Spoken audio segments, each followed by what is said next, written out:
All right, Passport Jiu Jitsu. All right, today we're talking about the length of time it takes to get to the end of your growth cycle for Jiu Jitsu, for travel, or for just trauma recovery, a topic I'm going to cover a lot on this channel.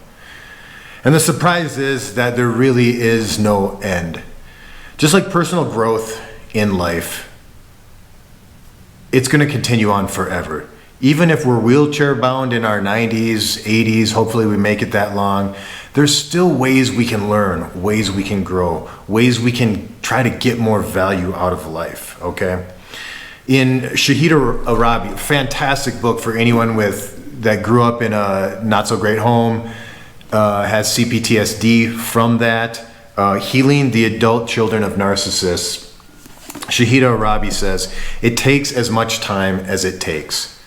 And really that's something I've found to be true in especially for jiu-jitsu. As my instructor always says, trust the process. Trust the process. And with travel, I think that's kind of an obvious one. We know even if you visit every country in the world, you haven't visited every city in the world. Travel is something that is unique to every single person. It's going to be different for every single person.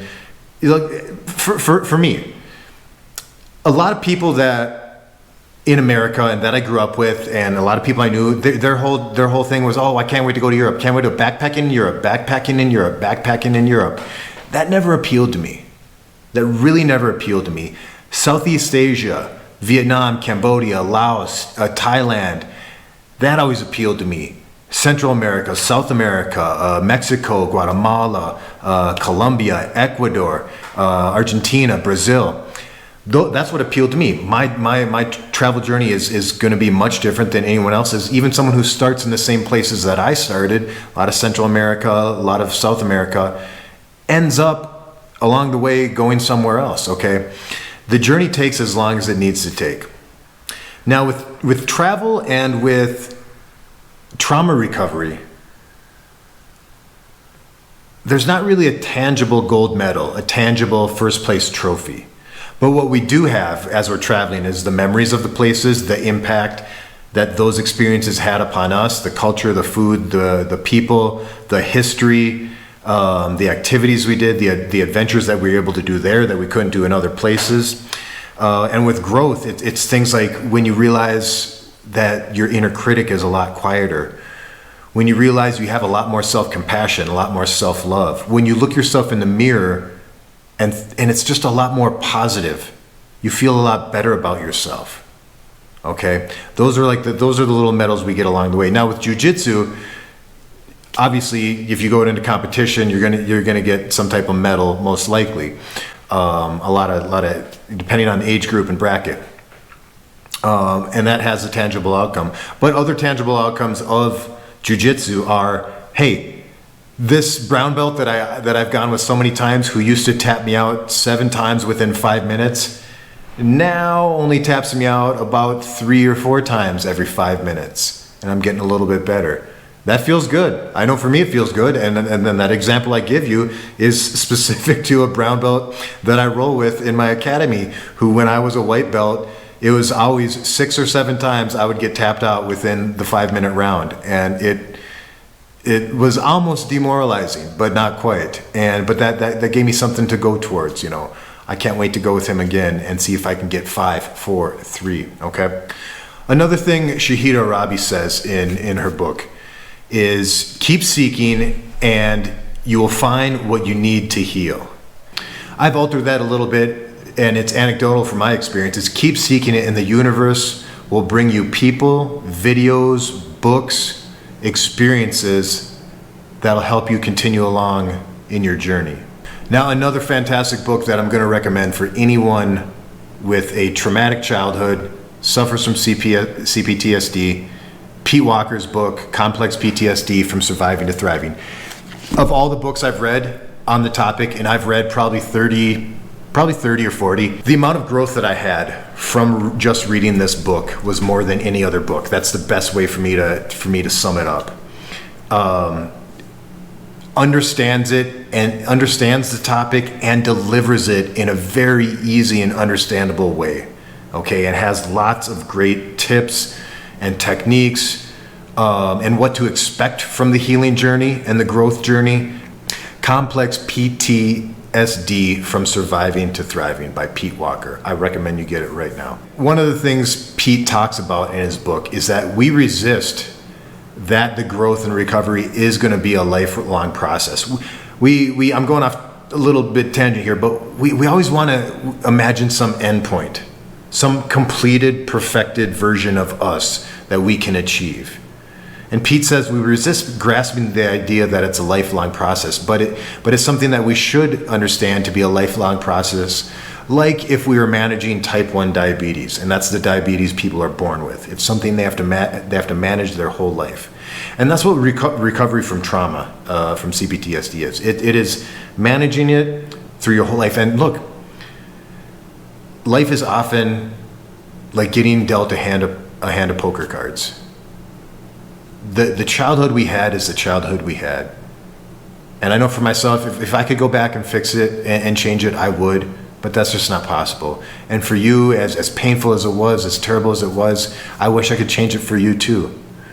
But I know this one thing is that on this path of recovery, on this path of growth, who I've become, if it required me to go through that, which was terrible, and I'm telling you, lots of pain, lots of internal scars, lots of tears, and lots of bruises. But if it required me to go through that, to have the feelings and the thoughts and the beliefs I have about myself now, it's a tall price to pay. But coming out on the other end, and the work I've done through reading, through therapy, through all the great YouTube videos out there and other resources, and I'm really content. I'm really content with myself, and I'm really happy. And I just want to share that to let other people know that that is possible. Whatever stage of recovery you're at, maybe you're just discovering this material, whatever stage that you're at, or you're just getting started, I believe that any amount of time, every minute put in to reading, therapy, videos, journaling, thinking about this, has a return on value, whether it's immediate or it's something that builds up over time, and then it's one of those things one day where you're just like, I got it. I understand now. It's a beautiful thing. It's a beautiful journey. And it sucks what we had to go through to get to where we are. But it's so good that I wouldn't give it up. I know that sounds kind of weird. I wouldn't want any other person to go through what I went through at all, not even my worst enemies. But because of what I've learned about myself and what I believe and what I found out about myself, and the self-compassion, self-love I have, I wouldn't give it up for anything. I absolutely would not. And even with Jiu Jitsu, I didn't start training Jiu Jitsu until I was 40. I'm 43 now. Do I wish I would have found Jiu Jitsu sooner? Yes. But I can't imagine, I now it's to a point where I can't imagine my life without Jiu Jitsu. It brings that much value to my life. It's a creative outlet for my aggression. Okay, it's like chess. It's a mind challenge going against your opponent. It's like a chessboard that's constantly moving. It's a great physical activity. It's one of I'll say this till the day I die. Jiu-Jitsu is the best and funnest way to get to get the physique that you want. Now, if you add in some weight training and a little bit of yoga, you're going to have the complete package, and that's what I do. I walk everywhere, I weight train, I do yoga, and I do jiu-jitsu. And I'm in the best shape I've been in my entire life. I was in the military for 9 years. I would destroy the military version of myself that was during my 20s. I feel great. I feel great at 43. And that's because of those things that I've built up along the way, but also from jiu-jitsu. And jiu-jitsu also has that meditative aspect. When you're doing jiu-jitsu, there's nothing else you can think about. It's literally impossible because you're either worrying about moving to the next position, trying to get a submission, or stopping that person from getting to the next position or trying to submit you. There's a meditative aspect to being able to only focus on one thing and one thing only at that time. And then when you leave class, it's like your brain just, even though it was super tough and sweaty and hard, and it was like a relaxing time for your brain. I don't know if that makes sense, but if you do jiu-jitsu, you understand. Now there is some force out there, and this is human of us, okay? I don't know what it is. It's society, it's ourselves, it's our egos, it's our mind. But like I said before, I don't think I'm alone here, where we think that there's this perfected state that we can get to. There's this state that where we'll be completed, okay? And I've grappled with this in the past, where I've stopped going to therapy because like, oh, I think I got this now.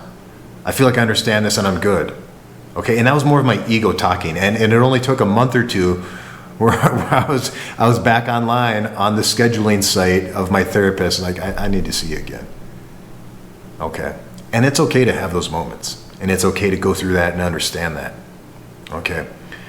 But I don't know what it is, the universe, something, society, where we think there is a completed state of ourselves, okay? And I think we can even think that or desire that, and at the same time rationally think that, no, this is a lifelong journey. That's okay too.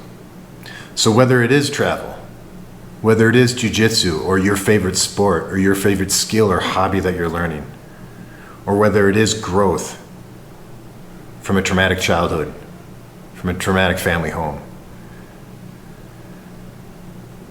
there's freedom in accepting that it is a lifelong journey. A lot of times when we start out on the process, that's not a fun thing to hear. And we latch on to hope that someday we will just have arrived and we won't have to do more. It's okay to have that thought. It's okay to want that. But there is freedom in just accepting that it is a lifelong journey. And once you collect the blessings of the growth of jiu-jitsu, of the growth of trauma recovery, of the growth of travel, and everything that comes with that, then you don't mind. You don't mind so much that it's going to be a lifelong process, because there's going to be more and more and more of that along the way. It's not easy, but it's simple. You just got to put one foot in front of the other and keep doing that.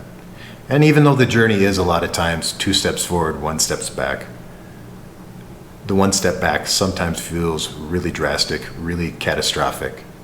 But if you keep going, I promise you, it's worth it. It's worth it. There's days in jiu-jitsu where, look, I'm a big guy. I usually do pretty well, even against the brown belts. I'm a blue belt right now. But there's days where I'm just getting choked out left and right. And I leave class kind of down. But I know there's going to be another day, another good day. We have good days and bad days. And I'll end with this thought.